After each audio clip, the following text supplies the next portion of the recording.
कादिर जिलानी रहमतुल्लाह अलैह फरमाते हैं, कभी मुर्दों से पूछो, कभी कब्रिस्तान में बैठो और मुर्दों से बातें करो।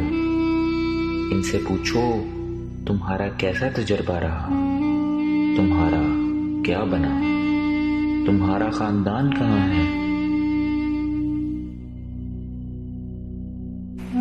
तुम्हारे बच्चे कहाँ हैं।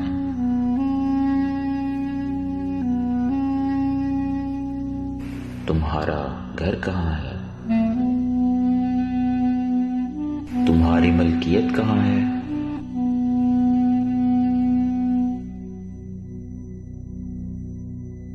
तुम्हारी जवानी कहाँ है,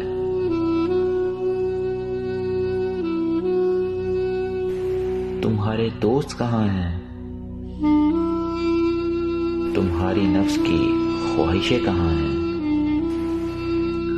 यूं लगेगा कि जैसे वो तुम्हें जवाब दे रहे हैं कि हमें अफसोस है इस पर जो हम पीछे छोड़ आए, मगर हमें इस पर खुशी भी है जो हमने आगे भेजा।